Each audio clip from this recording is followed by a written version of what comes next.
बाबूजी हम बिरहा गायिका लक्ष्मी प्रदर्शी बक्सर बिहार धरती से बाबूजी आप लोग के बीच में भैया ओपी म्यूजिक चैनल से बिरहा आप लोग को भेजे तनी बाबूजी।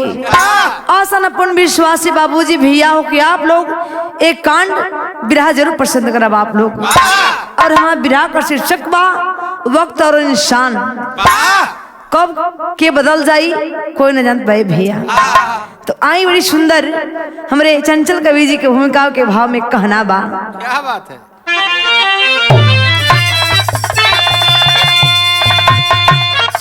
सपनों के सागर में डूबा है मानो, होगा सब कुछ मेरा ऐसा विश्वास है।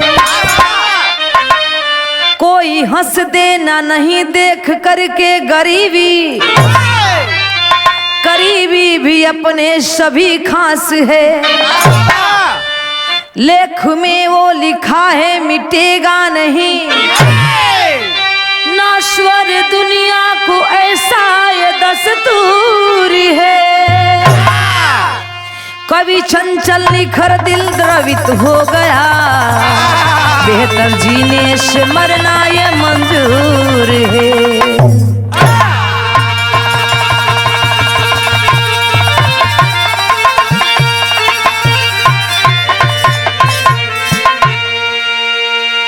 आइए बाबूजी, सपनों के सागर में डूबा है मानो, अरे सपनों के सागर में डूबा है मानो, होगा सब कुछ मेरा ऐसा विश्वास है। कोई हंस देना नहीं देख करके गरीबी, करीबी भी अपने सभी खास है। आखिर क्यों बाबूजी सपना देखे के तय भैया सभे देखेला, के ना चाहेला कि हम ऐश्वर्य की जिंदगी कटीत। लेकिन बाबूजी भैया हो सपना देखला से ना हो ये भैया, सपना के पावेला कड़ी से कड़ी मेहनत करे के पड़ले बाबूजी, तब जाके कोई के सपना हासिल होले। तो ऐसे कहना बड़ी सुंदर गजल के भाव लिखे कवि जी का।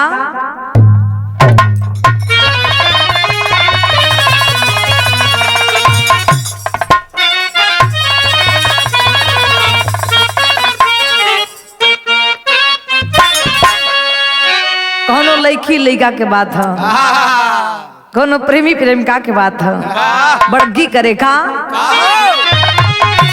खूबसूरती के वर्णन करत है। हे करे जा क्या बात है, का कहे मास्टर। खूबसूरत का भगवान बनौले बड़न तो के सच्चा में ढाल के अखिया तवारे मोर का घुस दे के बनल है बुझाता। कहता का खूबसूरत अदाओं के आशिक हैं हम, खूबसूरत अदाओं के आशिक हैं हम। कितनी बाहों की हुई है तुम्हारी नजर,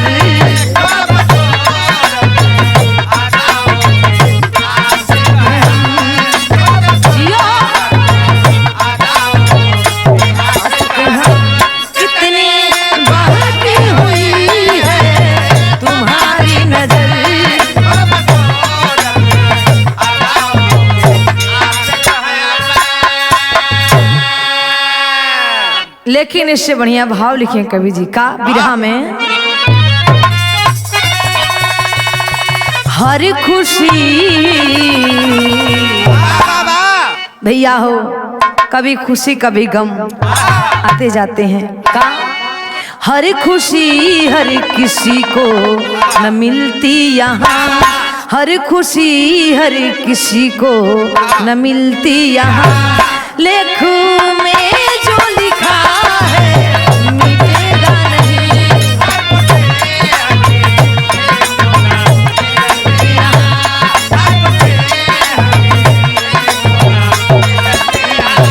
लेख में जो लिखा है मिटेगा नहीं।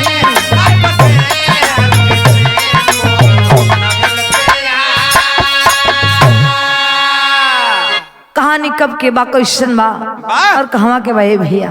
बड़ी सुंदर कवि जी नजम के भाव लिखे का।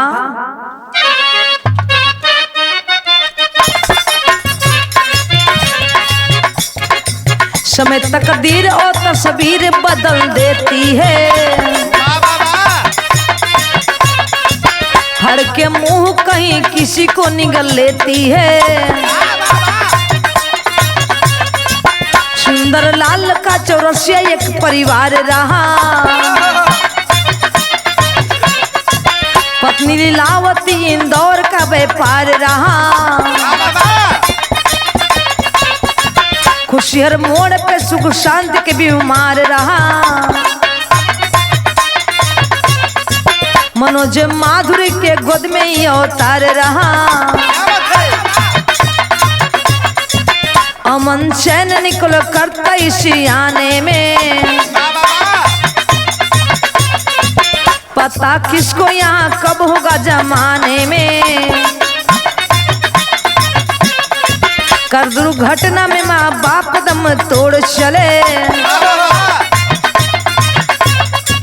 बिनु मोक्ष सब बच मुंह मोड़ चले।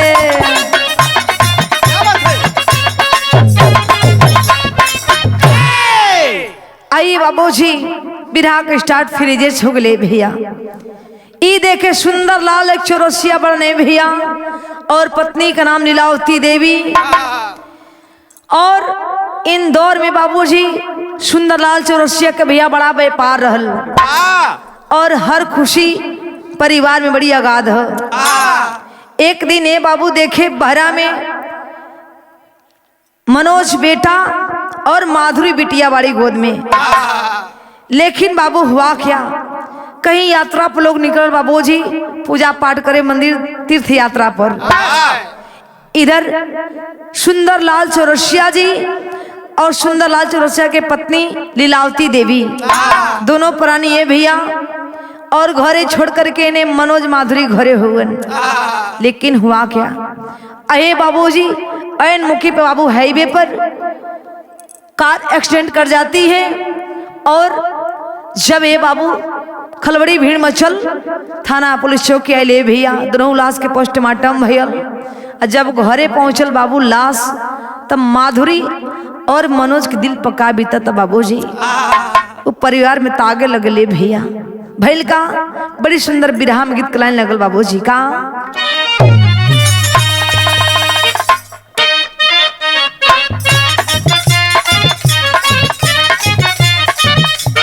बाहरे कोनो एगो सखी दूसरी सखी ले कहतरी अपने मन से धुका बात का कहीं सैया। ए सखी पियावा का चिरत बड़ा खराब है। जो लत लगल है ना आदत कहला नूर लुपुत बाई मुहले पर जाई। जेकर लत लग जाले जल्दी छूटे तो नहीं। कहे का सखी ले रोवत रोवत भीग गइल बा असिया से होई तकिया।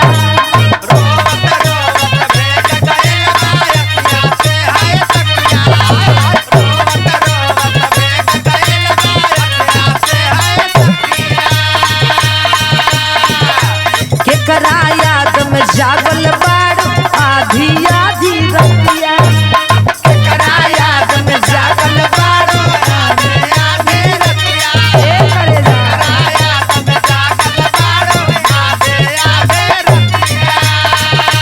रोवत रोवत भीग गइल बा असिया से होई तकिया। केकरा याद में जागल बाड़ आधी आधी रतिया। जाके परदेसवा नाही, जाके परदेसवा नाही लागत होई निंदिया। जब वो सोवत होई है ना, कि जब वो सोवत होई है ना, बलम मोरा कोरा के सुतवई रात भर जागत होई है ना। बलम मोरा कोरा के सुतवई रात भर रोवत होई है ना।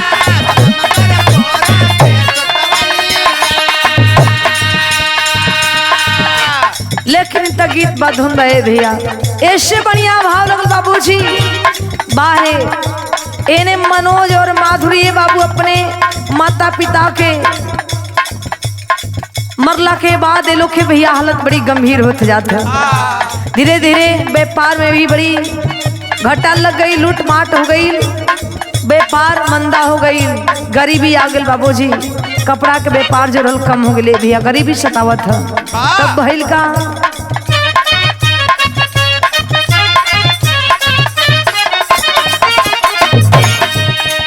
ओरा छोरना कौन हो भारी होले विपत्तिया। ए भैया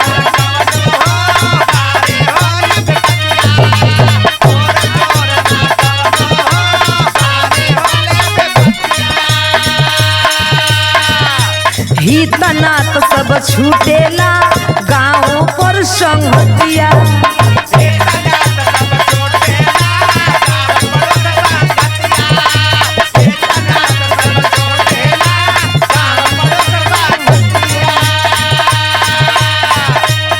नाचन चावे बने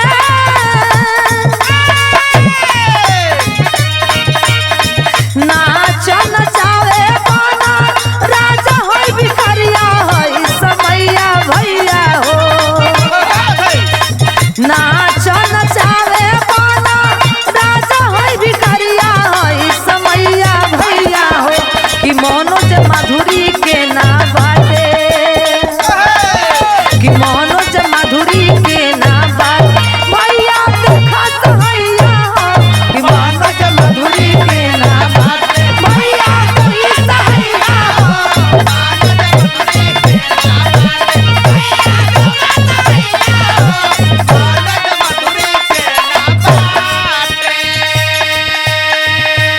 अहे बाबूजी भैया हो, धीरे धीरे समय बीतत है, बार गरीबी चरण सीमा पर चढ़ते परिवार के भैया।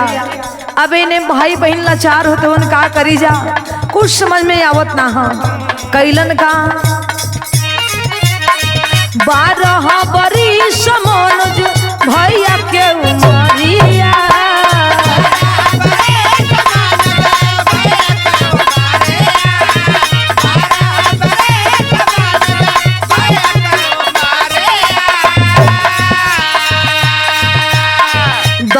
साल के बहनी घर में माधुरी कुंवरिया।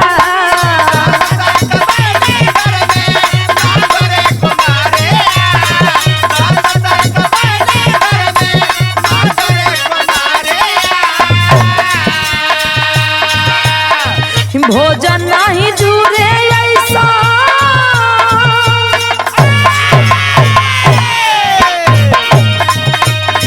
भोजन न जुरे ऐसन घेरल करिया होई समैया बाबू हो। भोजन न जुरे ऐसन घेरल करिया होई समैया बाबू हो। कि मनोज माधुरी के ना बाटे, कि मनोज माधुरी के ना बाटे भैया कोई सहैया हो।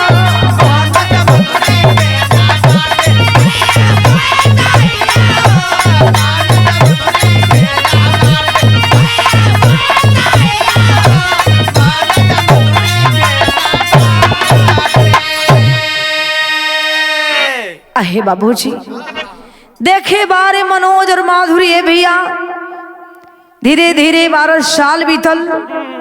12 साल के बाबूजी मनोज हुए और 10 साल के बहनी माधुरी बाबू हो। धीरे धीरे कुछ नहीं बीतल बाबू, परिवार में बड़ी गरीब सतावत है।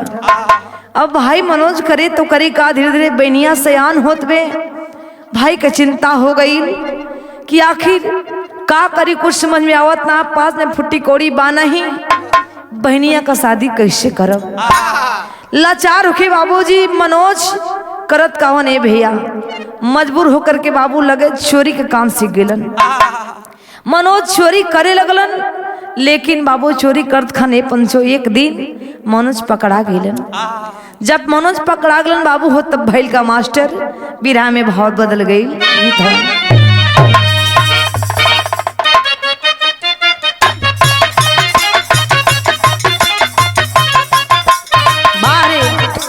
दुल्हन के पति प्रदेश जात हुवन, दुल्हनिया अपने सैया से कहे राजा तनिका रुक जाना 1 मिनट बस, जाते हो तनिका ले लाना। मने का चुम्मा जतरा बनावे बदे कहे आव तनिका का घबराइल हो। कैसे कहे मास्टर? कैसे हो? मिलल नौकरी बा बड़ी सिपारस से, गाड़ी भोरवे बा धनिया बनारस से।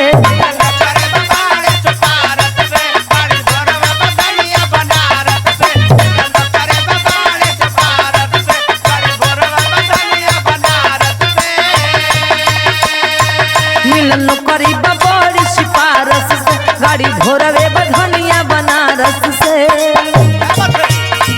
जातारा बहरवा तनी आवना कजरवा हो, कजरवा कदी राजा जी, कजरवा कदी राजा जी, लागी ना नजरवा हो, कजरवा कदी राजा जी।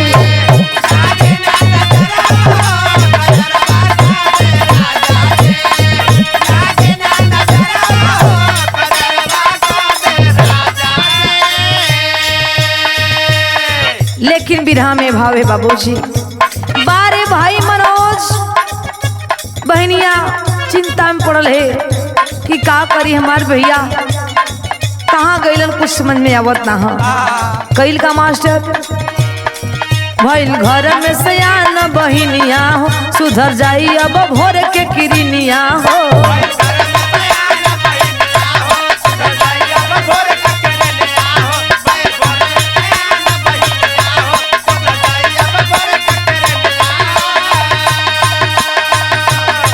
भइल घर में सयान बहिनिया हो, सुधर जाई अब भोर के किरनिया हो।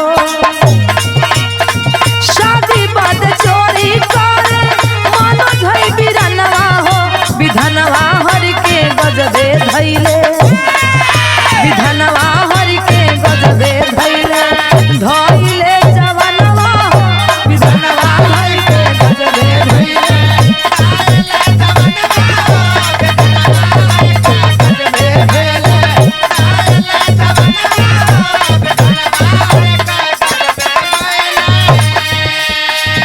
अहे बाबूजी, बारे विधि के विधान कोई लेख नहीं कर सकते भैया, जो लेखनी में लिखल है ओके कोई टेर नहीं कर सकत। तो समय बीतत बा भइल का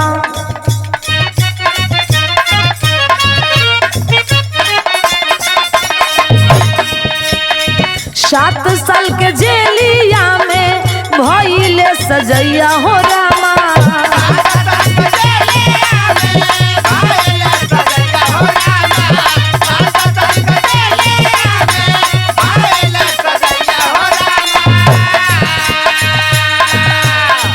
घरवा बहिनिया कल पे जेलिया में भैया हो रामा।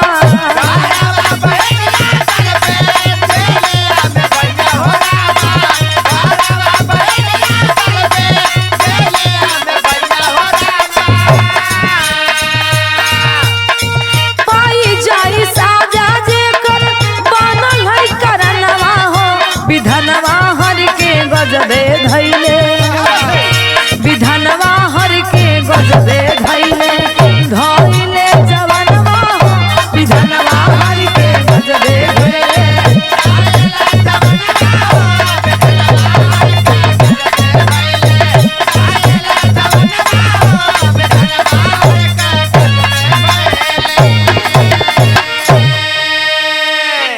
अहे बाबूजी, भैल का ये भैया देखे भाई मनोज चोरी करत खन बाबूजी पकड़ा गलन बाबू हो। लेकिन बहनिया के दिल में शंका हो तो हमार भैया कितनी दिन हो गए, साल बीत गए, 2 साल 3 साल, अभी तक हमार भैया घरे लौटल नहीं बाबूजी। उन्हें तय पंच चोरी में मनोज जब गिरफ्तार हो गलन तब 7 साल के जेल हो गए भैया। अब इन्हें बहन माधुरी बड़ा घबराहट है। कुछ दिन बीतल, धीरे धीरे बाबूजी 5 साल बीत गए भैया। अब माधुरी बहन लाचार होकर के करत का बाड़ी, ए बाबू मजबूर होकर सबसे भोजन पताई मांग मांग खाती भैया। बारे मजबूरी बारे गरीबी, लेकिन है देखी एक दिन ए बाबूजी अब बहनिया माधुरी सोचे तरी कि हमार जेल बड़ा मुश्किल बा, ये दुनिया बड़ा वीरान बा, कहाँ जाए जिन्हें जात नहीं अंधेरा ही अंधेरा बा, खाई ही खाई बा। इस सोच के माधुरी घर से निकल पड़ी बाबूजी। तो भैल का भैया बिरहा में भाव बदल गई।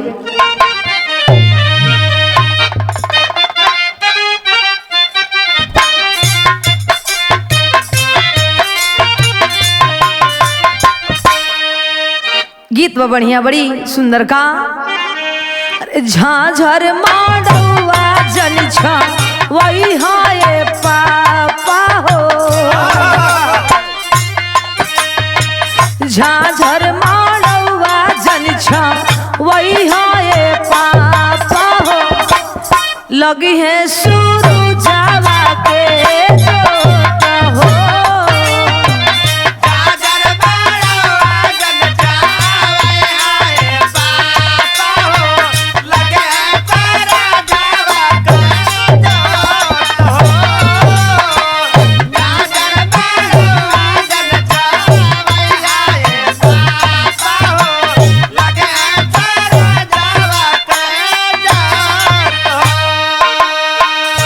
कोई बदल के गावे लगे भैया का। माई कहेली बेटी निगचे बिया हबो, बारे माई के करेजा का होले। माई कहेली बेटी निगचे बिया हबो, भौजी कहेली दूरा देश हो।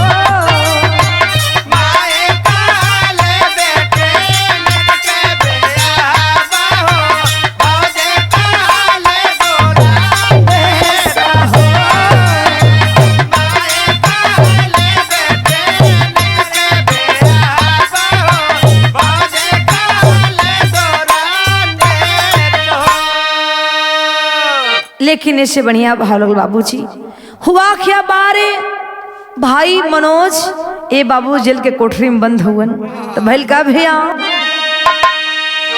जेल के कोठरिया में के करे जवा हो,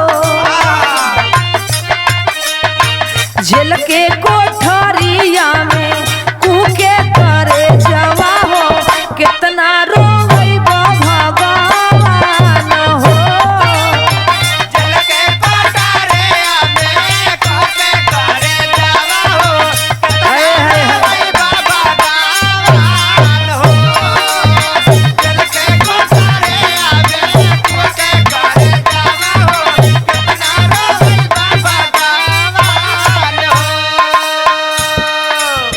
कैसे बीतावत हुई है दिनवा बहिनिया हो।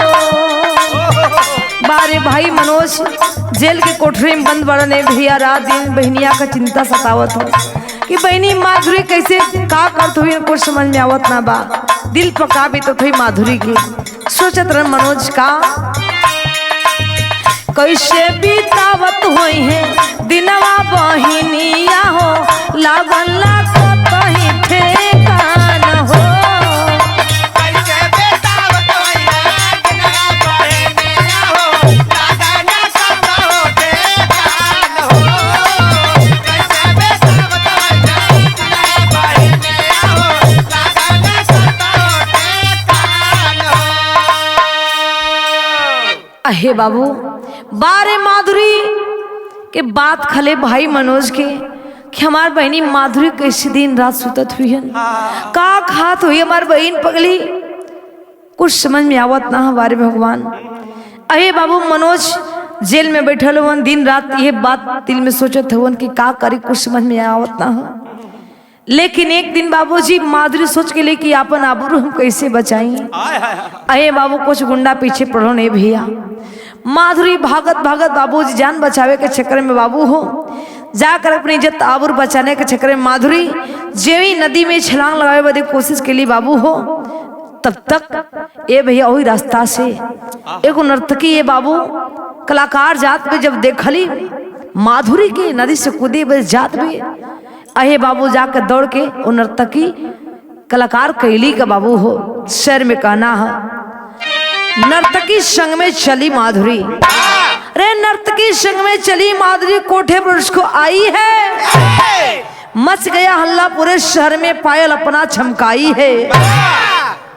अहे बाबू देखे बारे और नर्तकी माधुरी के बाबू चाटे खींच कर मन ली गले खबरदार।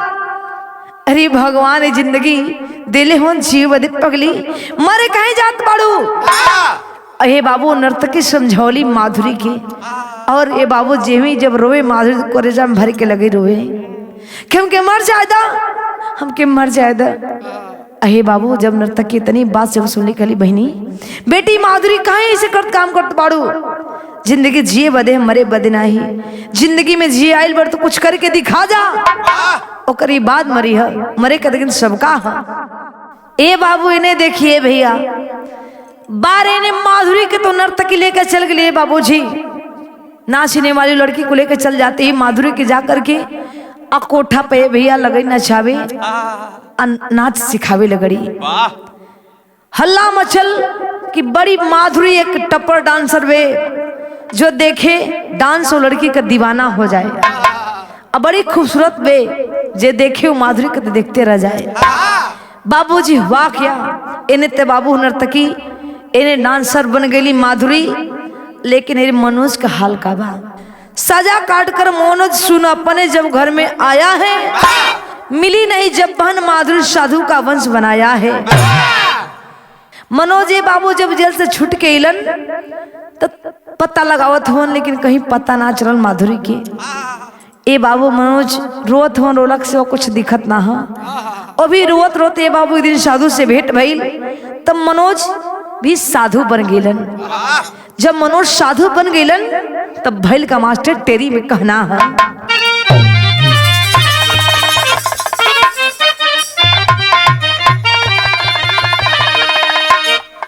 अरे किस्मत का ताना बना रो दिया, अरे किस्मत का ताना बना रो दिया, विधि के विधान का सबने ना कोई तराना तराना तराना, अरे किस्मत का ताना बना रो दिया, विधि का विधान का ना समझे कोई तराना, किस्मत का ताना बना रो दिया।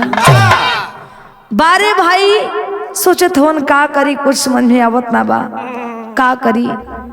एक दिन बाबूजी ओ नर्तकी भैया धीरे धीरे राखी का त्योहार आवत बा, सावन, दिल में चाहत है माधुरी के काश हमरो भैया सावन में भेटा जेतन, तो अपने भैया को हम राखी बांध लेती। बाबूजी माधुरी नर्तकी बाबूजी टपर डांसर बन चुकी है ए भैया, लेकिन भैल का एक दिन माधुरी बाबू नदी में जा करके गंगा माई से गोहरावत बे कि हे गंगा माई काश ओ पार से हमारे भैया आ जेतन, तब हम भैया के हम राखी बांध लेती। माधुरी जाकर अपने दिल का बिलाप कहत बे गंगा माई से, का पपट में कहना भैया, अरे काप जाई करुणा करके कस जाई हमारे भैया हो, और कुछ करनी कुछ कर्म के बा कमाई हमारे भैया हो।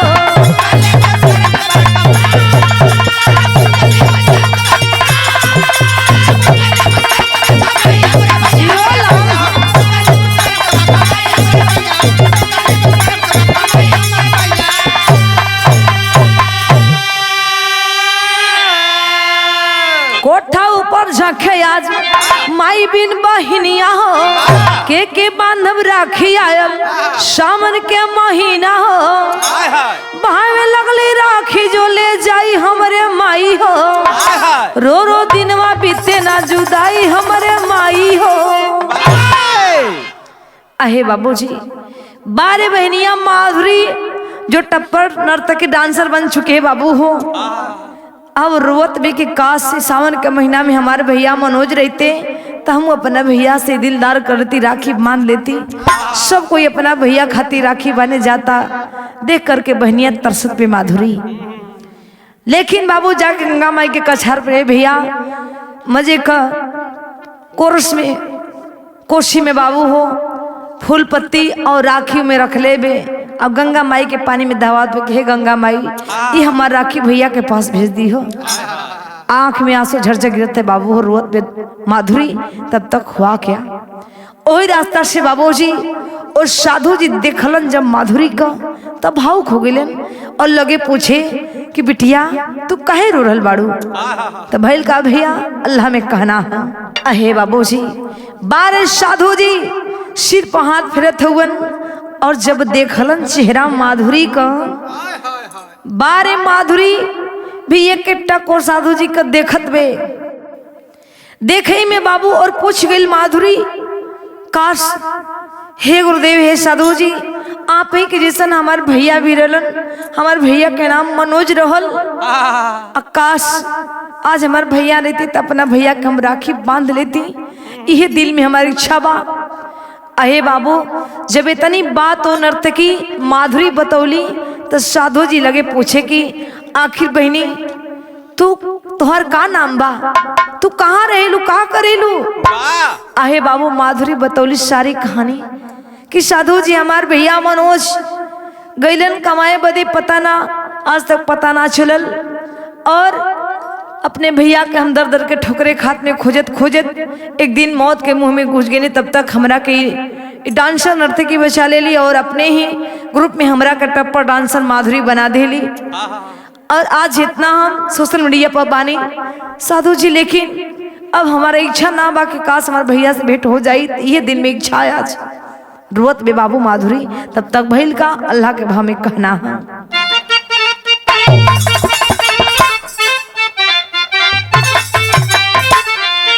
बड़ी बेमिसाल होले मालिक का लेखनिया बाबू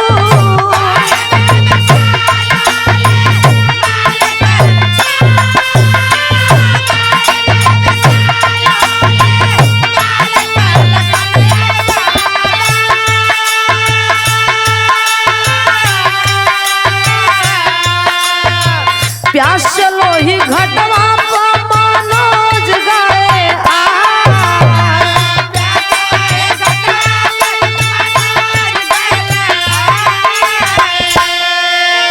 दोनों में राखी देखी बोला लो ही घरिया बाबू दोनों में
अहे बाबूजी बारे बहनिया माधुरी रोत बे कि काश हमार भैया रहते तो अपना भैया का हम राखी मान लेते है साधु जी। अहे बाबू साधु जी कहे बहनी बेटी चुप हो जा अब तोहर लो सर भैया तो मिलना चाहिए लेकिन घबरा मत देर हुई अंधेर ना हुई तोहर भैया ले जरूर मुलाकात हुई बेटी चुप हो जा। अहे बाबू ओ माधुरी के साधु जी सब तमना देते हो बाबू हो गौर करिए बाबूजी ओ साधु केरल ले भैया ओ साधु कोई और ना बाबूजी वही अभागी बिटिया माधुरी के भैया भाई मनोज साधु रहलन। लेकिन कहलन की चिंता मत कर बाबूजी आखिर मनोज साधु अब वहाँ कहे तो कहे कैसे कि हम तोहरे भाई हैं लेकिन भैल का कहना बहनी चिंता मत करे कल सुबह मंदिर पर शिवाला जी के यहाँ यही बाबा भोलेनाथ के मंदिर में तोरे भाई से भेंट हो जाई आ तू अपने भैया का राखी बांध ली है तू चिंता मत कर जा घरे। अहे बाबू माधुरी के घरे भेज दिलन और फिर सुबह वही शंकर भगवान के मंदिर पर बाबू बोलौले हो साधु जी तब भैल का खड़ी के भाव में कहना हो अरे काल भोरे आई मंदिर पर अपन सगरी हम विपतिया सुनाइब बहिनी।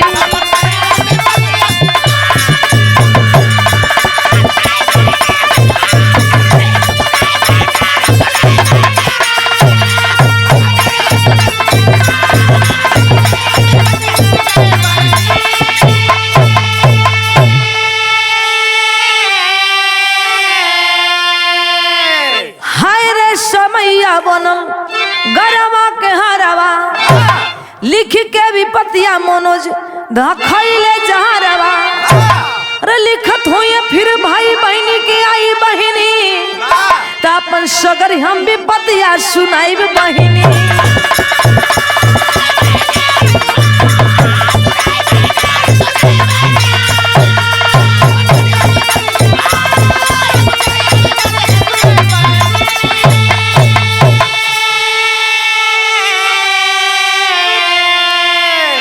अहे बाबूजी बारे मनोज साधु जी भैया आयल हुन वही शिवाला जी पर शंकर भगवान के दरबार में मंदिर पर और चिट्ठी लिखत हरन।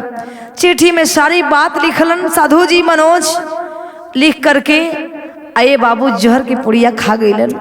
खा करके भैया सारी बात लिखत हन। का लिखलन और लिखल रहे पाती अब हम पाती न पराई, चिरना मलोजिया भागा हट तोहर भाई।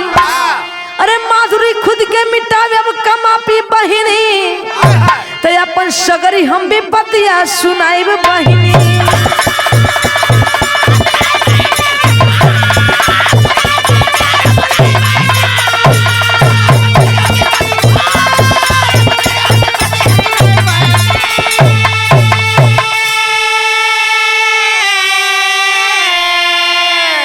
अहे बाबू हुआ क्या बारे भाई मनोज जो साधु बनल रहे भैया, वही मनोज सारी चिट्ठी लिख करके आज जहर के पुड़िया खा के बाबू हो जे मंदिर पापा में प्राण त्याग दिले हुए नहीं भैया। जब बहनिया थाली में राखी लेकर के और फूल सजा करके मिठाई लेके अपने भैया के जहात में बाबू मंदिर पहली कि साधु जी भले हो तो हो सके बात सच हो जाए। बारे माधुरी जब अली मंदिर पर बाबू तक का देखली साधु जी भैया जे मरल हुवन, हाथ में चिट्ठी लंबा सा कागज ले ले हुवन। पत्र जब देखली बाबू माधुरी बाबू लाट के लगली पढ़े। जब पढ़त है भैया पढ़त पढ़त माधुरी का कर्जा फटत है बाबूजी। सोचिए भैया जो ना बहन का भाई उतने दिन के बाद मुलाकात हो वो हालात में, तो बहन के दिल पका बीती बाबू कहे वाली बात ना। बारे बहनिया भी सोच जाते हैं कि हम केकरा सहारे जी अब हमार तो सब कुछ लूट गई। बारे भगवान के तनी परीक्षा लेत हुआ हमार ई सोच के बाबूजी माधुरी ये भैया वही बरामदे में मंदिर के पास जो पंखा लगा रहल, अभी सोच करके माधुरी वही दुपट्टा से बाबू हो अपने दुपट्टा से फांसी लगा करके अपने प्राण को त्याग देती है। अहे बाबूजी गौर करिएगा, इससे कहे ले भी अल्लाह कर चतुराई विधि के लिखल मिट ना जाई, जो होनी लिखल बा हो करिए बाबू हो। इससे बिरहा कर शीर्षक रहल वक्त और इंसान कब कहाँ ले गए बाबू कोई को पता ना है। तो आखिरी भाव में कहना बाका राजपुरम सदगुरु स्वामी राधे विपुला श्रीना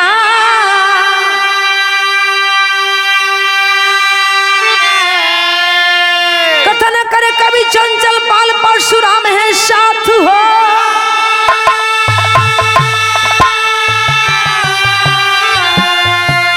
अरे किस्मत का ताना बाना रो दिया, अरे किस्मत का ताना बाना रो दिया, तो लक्ष्मी चंचल पाला जब अपने लोग बेगाना किस्मत का ताना